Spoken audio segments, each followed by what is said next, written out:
been in this industry past 20 years and at that time जब हमने start किया था तो यहाँ पर कोई फैशन इंस्टीट्यूशन कुछ नहीं हुआ करता था, लेकिन बहुत अर्लियर एज से मैंने स्टार्ट किया एंड मेरी इंस्पिरेशन हमेशा मेरी मदर रही क्योंकि उनका बहुत ह्यूज सेटअप हुआ करता था एंड वो चीज़ें देखते हुए मेरे अंदर एक बहुत ज़्यादा जिसे कहें इंकरेजिंग एक वो एक चीज़ थी कि हाँ मैंने भी कुछ करना है अपनी लाइफ के अंदर and what ever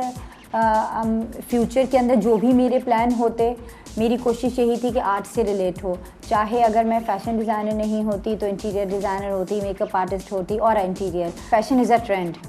and style always comes with in you not around you. जहाँ तक रही बात कि फ़ैशन एंड स्टाइल दोनों पैरेलल चीज़ें हैं,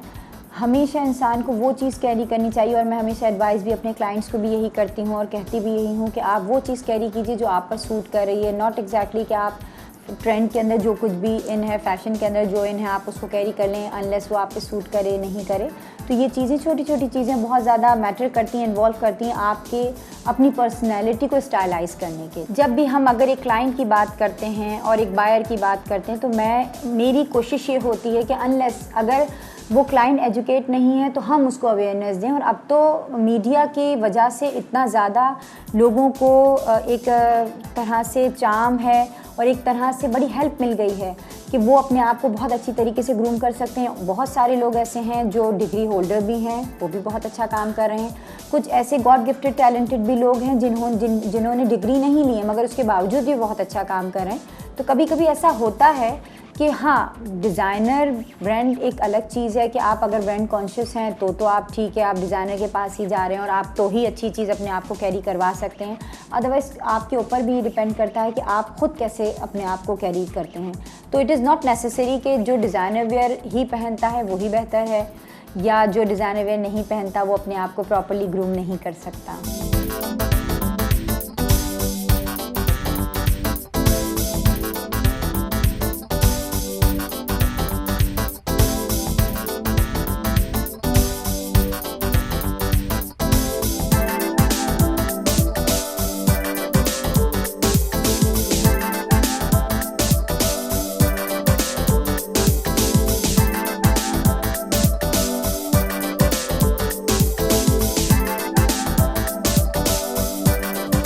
जब मैंने काम शुरू किया था मैं ये कहती हूँ कि शायद ये एक गॉड गिफ्टेड मेरे पास चीज़ थी कि मैंने जिस तरह से और जिस वे में अपने बिज़नेस को स्टार्ट किया। आज से 20 साल पहले अगर मैं सोचने बैठती हूँ तो मुझे लगता है कि मैंने बहुत कुछ और बहुत जल्दी अचीव किया और बहुत छोटी एज में अचीव किया,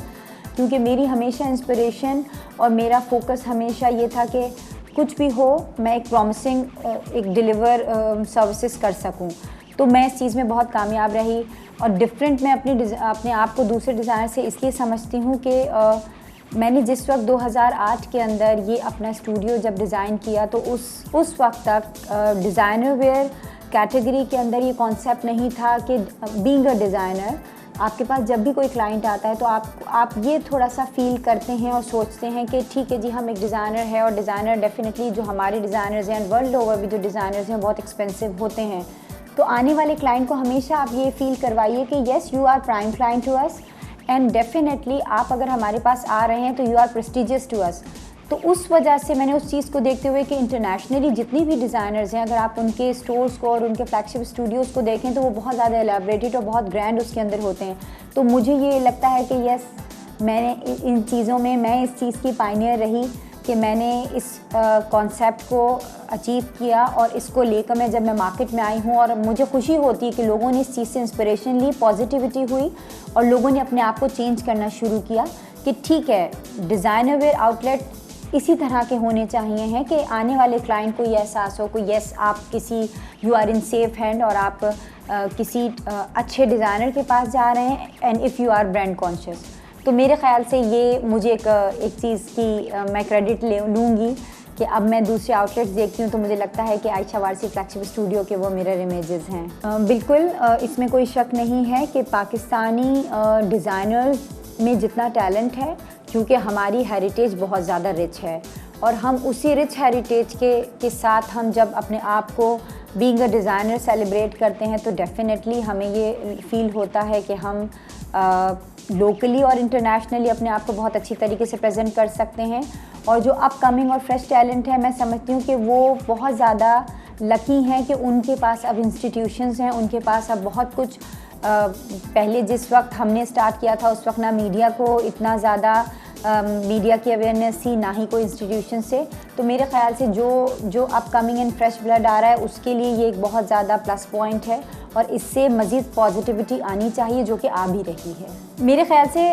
एज अ कॉम्पिटिटर अगर हम बात करें तो मुझे नहीं लगता कि कोई भी कॉम्पिटिटरशिप ऐसी कुछ एज सच है, जस्ट बिकॉज कि जितने भी डिज़ाइनर्स हैं यहाँ पर जो ब्राइडल में स्पेशली डील कर रहे हैं बहुत अच्छा काम कर रहे हैं, जिनमें उमर सईद हो गए, बंटो आपा हो गई, ये वो लोग हैं जिनका कोई कंपैरिजन नहीं है। और मैं इन लोगों को गुरु मानती हूँ कि जिन्होंने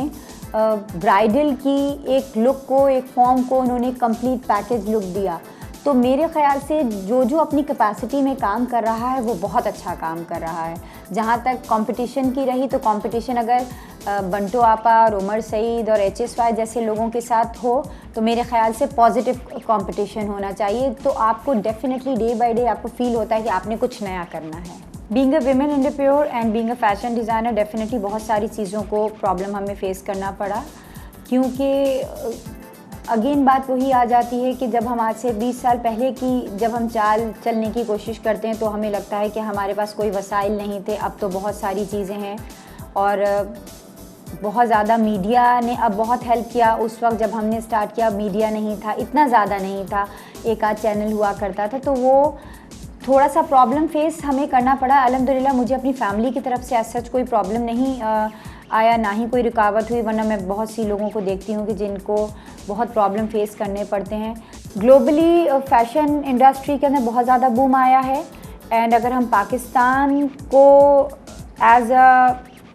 इंटरटेनमेंट उसके अंदर उसमें फ्रेम में देखते हैं तो डेफिनेटली हमें फ़ील होता है कि ठीक है, हम फैशन इंटरटेनमेंट के थ्रू ही पाकिस्तान का एक सॉफ्टर एंड लाइटर इमेज लेकर इंटरनेशनली जा सकें, और हम गए भी हैं। और हमारी फैब्रिकेशन, हमारे कट्स, हमारे स्टाइल, हमारी एम्ब्रॉयडरीज एंड एम्बेलिशमेंट इतनी डेलिकेट्स हैं और इतनी एथनिक हैं कि डेफिनेटली हमने बहुत कुछ ग्लोबली हमने बहुत ज़्यादा हासिल किया, अचीव किया। हमने बहुत सारी चीज़ों में बग़ैर किसी रिसोर्सेज के बहुत कुछ अचीव किया है। और जिस तरीके से अभी पिछले 6 सालों के अंदर पाकिस्तान की फ़ैशन इंडस्ट्री ने जिस तरीके से इंडस्ट्री के अंदर बूम आया है वो अल्टीमेट है, due to designers, due to media, due to जितने भी हमारे इवेंट ऑर्गेनाइजर्स हैं कि उन्होंने इंटरनेशनली एंड लोकली पाकिस्तान का नाम नो डाउट एक अच्छे प्लेटफॉर्म के ऊपर लेकर आए हैं।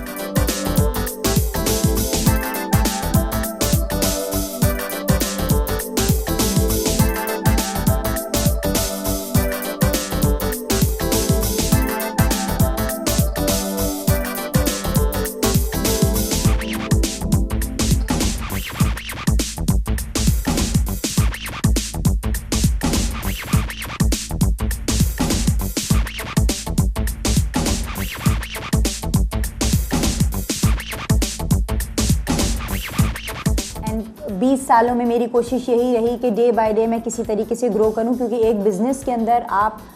कब तक अपने आप को जो है स्टेबल कर सकते हैं अनलेस आप वेरिएशंस ना लेकर आ सकें। तो मैं अपनी